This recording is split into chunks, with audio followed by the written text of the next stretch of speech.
안녕하세요. 저는 30 초반의 미혼 여성입니다. 제가 얼마 전 오랫동안 사귀던 남자친구와 결혼하기 위해 상견례까지 진행하다가 겪었던 일이 상당히 원통해서 여러분께 들려드리고자 사연을 적습니다. 저는 20대 중반까지 결혼 생각이 그리 없었습니다. 직장도 대기업이라 나쁘지 않았고 돈도 잘 버는 편이었고요. 공부를 잘해서 학벌도 괜찮았고 자기 관리도 열심히 하는 편이었기 때문에 소개팅도 끊임없이 계속해서 들어왔습니다. 그렇지만 남자에 대해 그리 관심은 없어서 남자친구가 있었던 시간은 그리 길지 않았어요. 외로움도 그렇게 크게 못 느끼는 성격이기 때문에 혼자 있는 것이 싫지 않기도 했고요. 그런데 20대 중반이 살짝 지나자 친구들이 모두 결혼하거나 아니면 결혼을 약속하는 남자친구가 생기는 겁니다. 제 친구들 역시 저와 비슷한 성향이었고 직업도 비슷했는데 얼마 전까지는 그리 외롭지 않다고 했던 친구들이 거의 대부분 결혼 준비를 하고 있었어요. 저는 친구들이 모인 자리에서 그것이 의아해서 고개를 갸웃거린 적이 있습니다. 야, 너네 이제 대부분 결혼할 남자가 있거나 결혼하는구나. 음, 난 사실 20대 후반 넘어가기 전에 결혼하고 싶더라고. 제일 예쁠 때 웨딩드레스 입고 싶기도 하고. 아, 신경 쓰는 것도 많다. 근데 사실이지. 뭐 이왕 결혼할 거면 한 살이라도 어릴 때 하는 게 자리 잡고 안정되는 데 걸리는 시간도 줄여줄 거고. 친구들이 한마디씩 하는데 그것도 그렇다 싶더라고요. 저는 그때까지 아무런 생각 없었는데 그때부터 조금씩 결혼에 대해 생각하게 되었습니다. 그래서 거의 대부분 거절하던 소개팅도 그때부터는 받아들여서 남자를 만나보기 시작했고요. 그때 소개팅했던 남자는 중견기업에 다니는 저보다 한 살 위의 남자로 사람이 조금 소극적이었지만 부드럽고 저에게 잘 맞춰주는 남자였어요. 외모도 그리 잘나지 않았지만 워낙 착하고 제 사정에 모두 맞춰주었기 때문에 저는 그에게 호감을 느껴서 이 정도라면 사귀어도 좋겠다는 생각을 했는데요. 그래서 저와 그는 계속 만나면서 좋은 감정을 쌓아갔어요. 그러다가 어느 순간 사귀자는 말도 정식으로 하지 않은 채 저희 둘은 사귀는 사이가 되어 있었죠. 사실 제 친구들은 남자친구 혹은 남편 될 사람의 스펙을 상당히 많이 보는 경우가 대부분이라 제 친구들 모임에 가면 제 남자친구가 가장 떨어지는 스펙을 가진 편이었어요. 굳이 사람을 돈이나 학벌, 직업으로 나눈다는 게 스스로 부끄럽다고 생각해서 저 자신은 그걸 신경 쓰지 않았지만 남자친구는 제 친구들의 이야기를 듣더니 좀 위축된 듯한 느낌이었죠. 자기 친구들은 다 자기처럼 학벌도 좋고 직업들도 좋구나. 남자친구나 남편들도 다 그런 모양이고. 아, 오빠는 또 뭘 그런 걸 가지고 그래. 어쩌다 보니 그런 거지 뭐. 의사 남편 가진 친구도 있다고 했고. 남자친구는 의사라는 직업과 학벌이 부러운 듯 했어요. 남자친구는 사실 중견기업에 다니고 있었지만 학벌이 그리 좋진 않았거든요. 남자친구는 잠깐 말이 없더니 곧이어서 중얼거렸어요. 하지만 우리 집 그래도 재산은 좀 있어. 응? 뭐라고? 저는 잘못 들은 줄 알고 다시 물었어요. 우리 집도 재산은 좀 있거든. 그러니까 너무 걱정 안 해도 돼. 남자친구는 어딘가 자신감 넘치는 목소리로 말했죠. 저는 좀 의아하긴 했어요.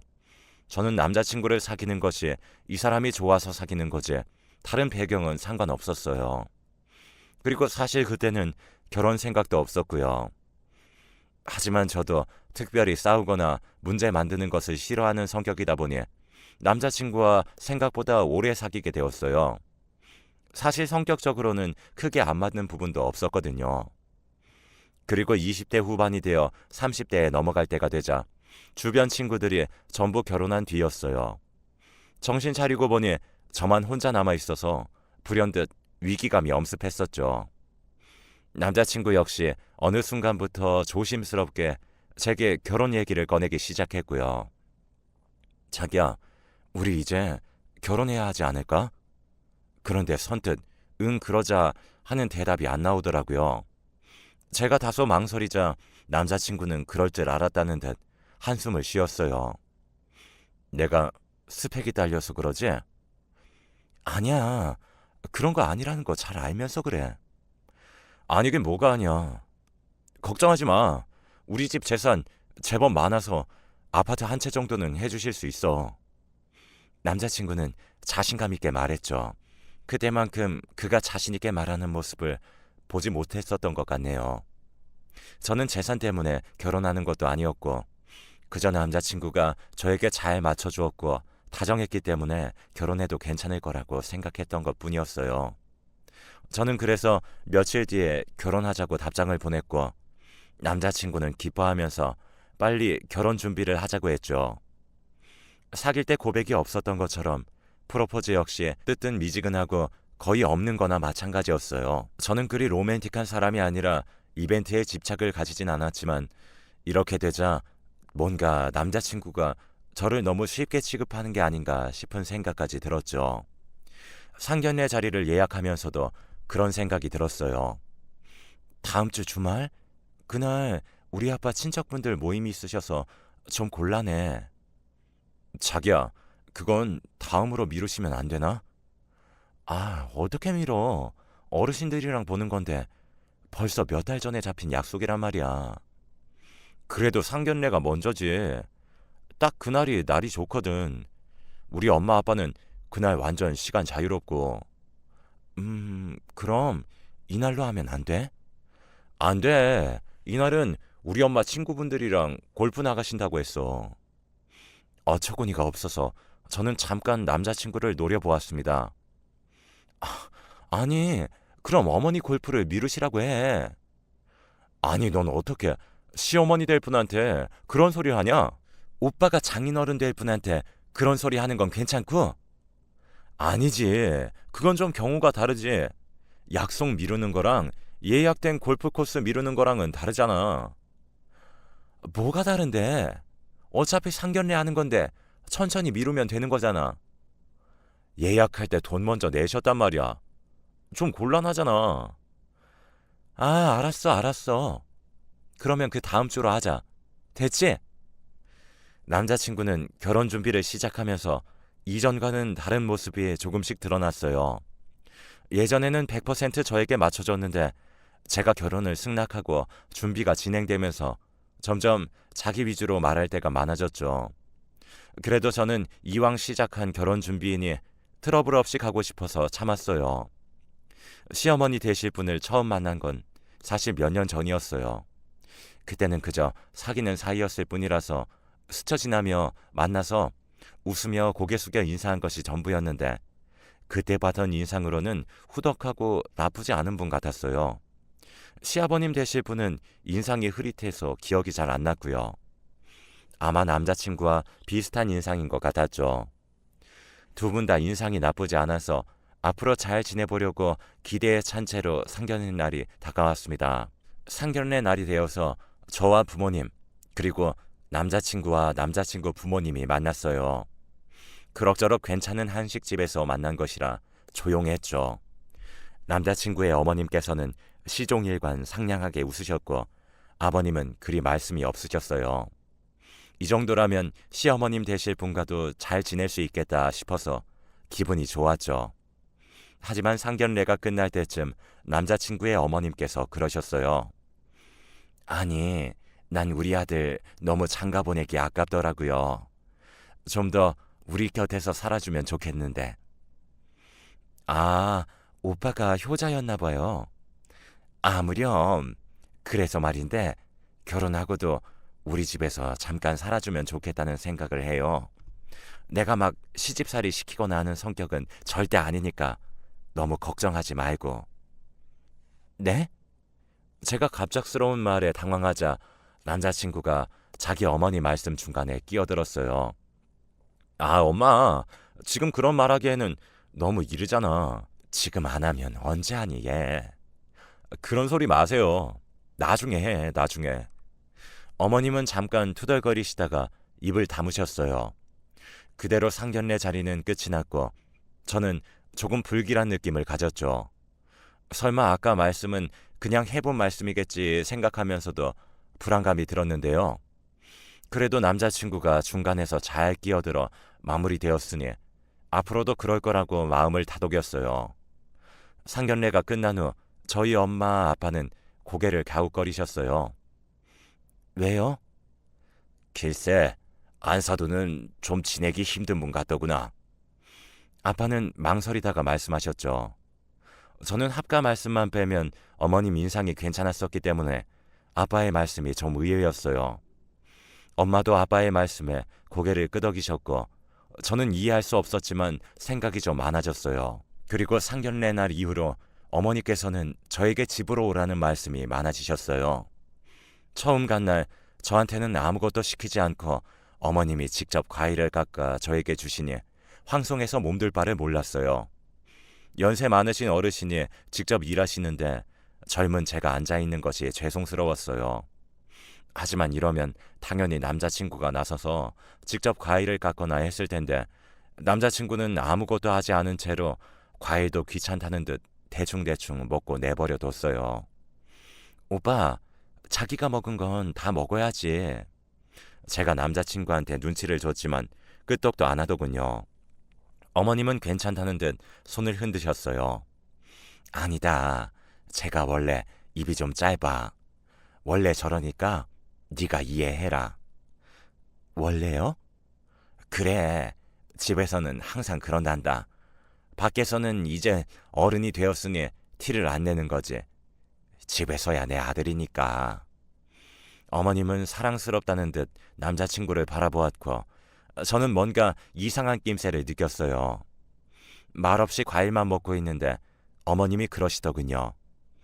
예, 지난번에 말했던 거 생각해봤니? 네? 어떤 거 말씀하시는 거예요? 합가 말이다. 저는 깜짝 놀라서 남자친구를 바라보았어요. 빨리 지난번처럼 끼어들어 막아달라는 것이었는데 남자친구는 슬쩍 눈을 돌리기만 할 뿐 꺼낼 생각이 없어 보였어요. 어머님은 과도를 내려놓고 막힘없이 마치 준비한 듯이 말씀하셨죠. 우리 집에서 합가를 해서 한 1, 2년 정도 살면 아파트 하나 네 신랑 명의로 해주마. 어차피 앞으로 살려면 아파트 하나 있어야 하지 않겠니? 어머님은 아주 큰 은혜를 베푸시는 것처럼 말씀하셨죠. 우리 집이 그리 쪼달리게 살진 않았어. 넌 직업이 좋긴 하지만 아파트 하나 사려면 요즘 얼마나 오랫동안 모아야 하는지 잘 알지? 20평짜리 아파트라도 너 50 되기 전까진 꿈도 못 꿀 거다. 저는 일단 대답하지 않고 가만히 포크만 내려놓았죠. 남자친구는 슬쩍 제 눈치를 보더니 그제야 어머님의 허리를 찌르면서 속삭거렸습니다. 엄마, 그런 이야기는 좀 나중에. 결혼 준비 때문에 바쁜데 무슨 합가 얘기까지 해. 아유, 알았다. 무슨 이야기를 못하겠네. 얘가 아주 너 생각하느라고 애미를 잡는다. 잡어. 어머님은 저한테 아들의 애정을 빼앗기겠다며 장난스럽게 불평하고는 하셨어요. 그날은 그렇게 집에 왔는데 자꾸 기분이 이상한 겁니다. 이대로 결혼했다가는 당연히 합가해서 그대로 붙잡혀 살게 될 것 같은 거예요. 그래서 그 다음날 바로 오빠를 불러내서 이야기를 했습니다. 오빠, 대체 합가 이야기 뭐야? 합가? 그래, 지난번에 오빠 그만하시라고 해서 그만하시는 거 아니었어? 상견례 자리에서 말이야. 그건 그때 그냥 말만 그렇게 하신 거지 뭐.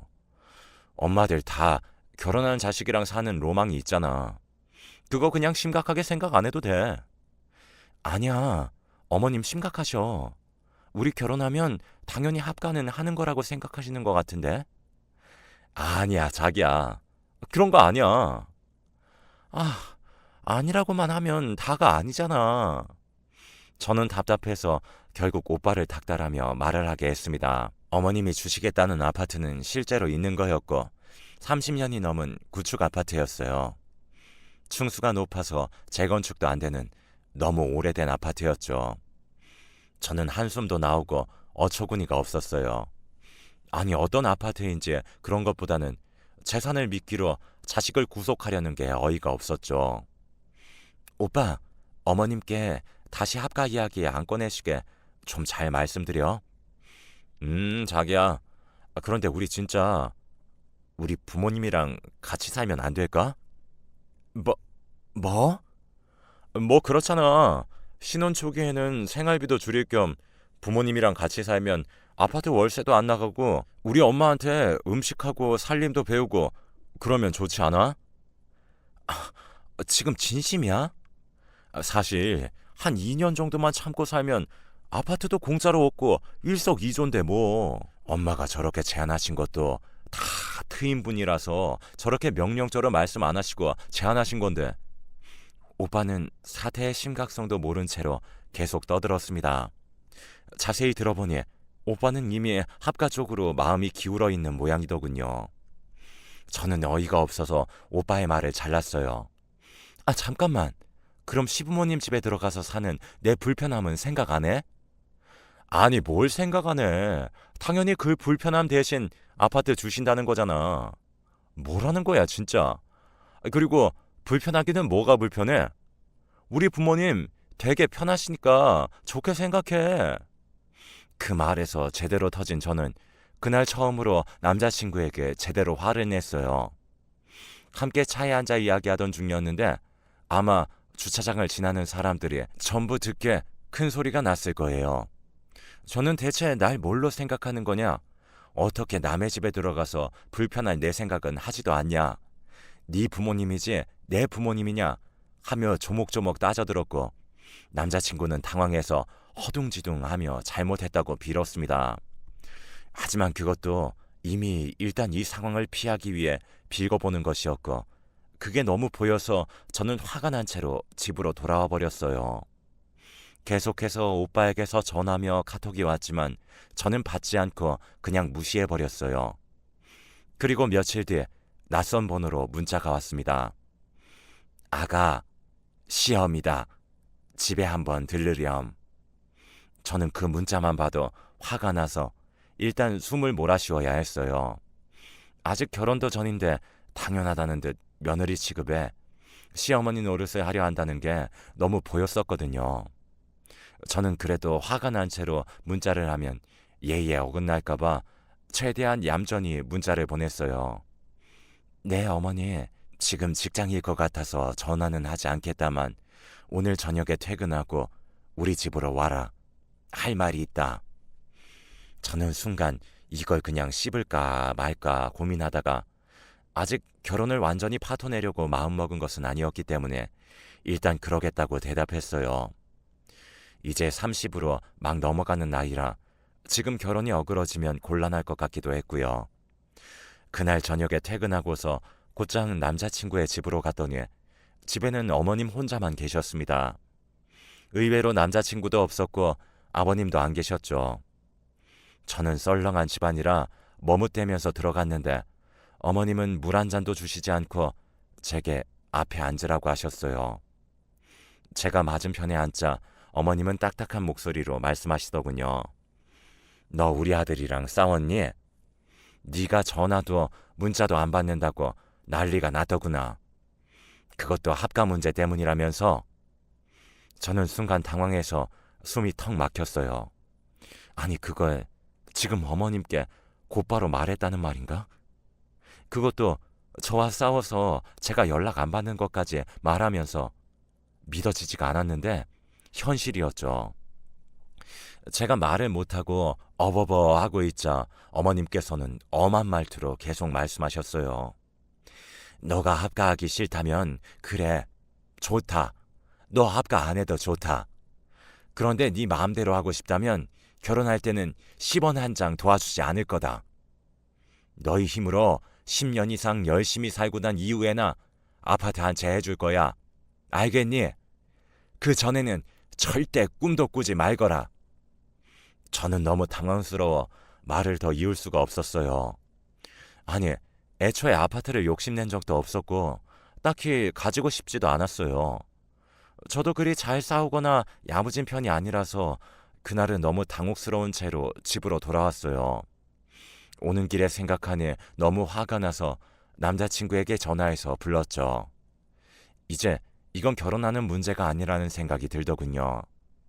이 결혼은 계속되면 제가 오히려 평생 불행해지겠구나라는 예감이 강하게 들었습니다. 처음에는 바빠서 못 온다며 버티던 남자친구는 지금 이대로 이별 통보를 받겠냐는 제 말에 급하게 저희 아파트 밑으로 달려왔어요. 그리 긴 시간이 걸리지 않은 걸 보니 회사에 있던 게 아닌 모양이더군요. 오늘 어머님이 나 부르셨어. 알고 있지? 엄마가? 난 몰랐어. 몰랐다고. 저는 어처구니가 없었어요. 속일 걸 속여야지. 미주알, 고주알, 우리 사이에 있던 이야기를 다 불어놓고 저를 부를 줄 몰랐다니 정말 말도 안 되는 소리였죠.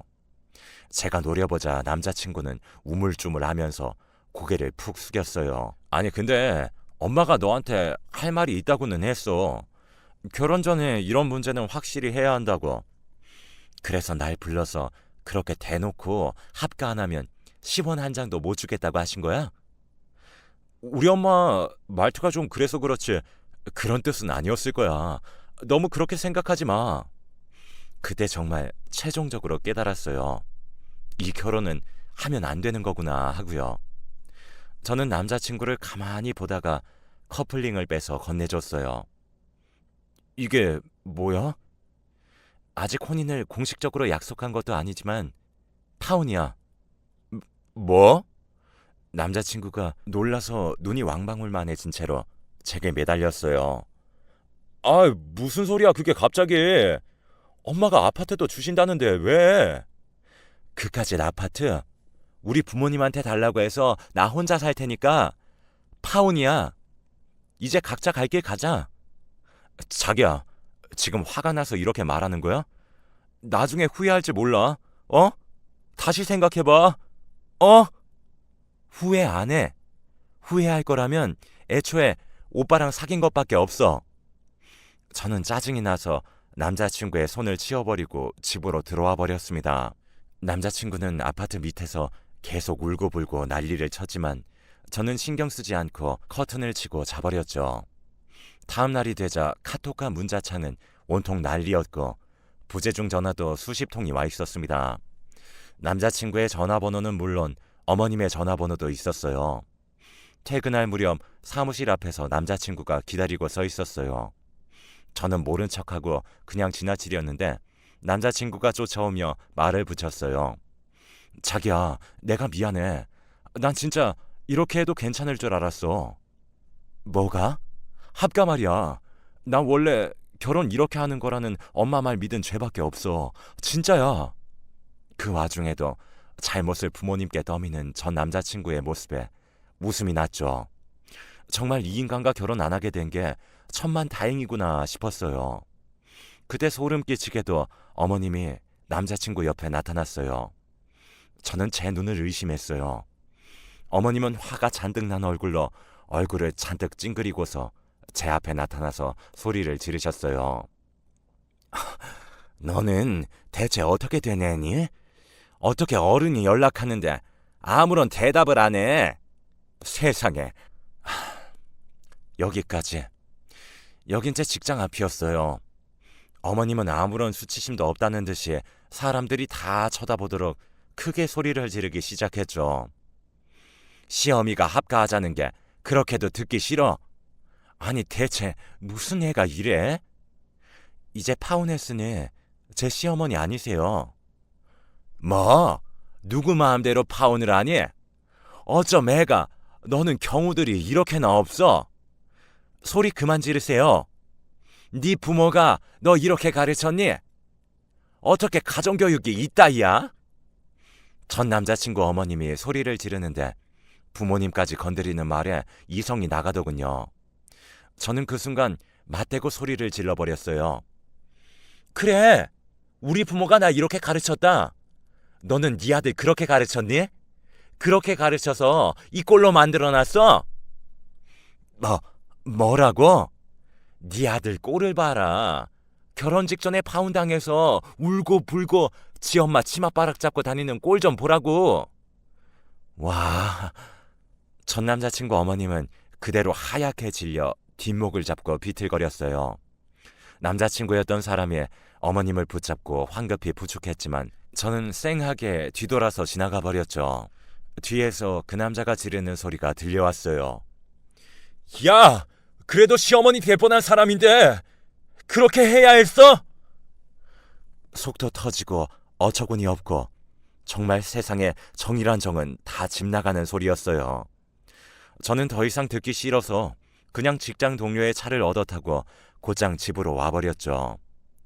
부모님이 무슨 일이냐고 걱정하시기에 저는 이제 결혼 안 하게 되었다고 자초지종을 간략하게만 말씀드린 후 저쪽에서 전화가 와도 받지 말라고 말씀드렸어요.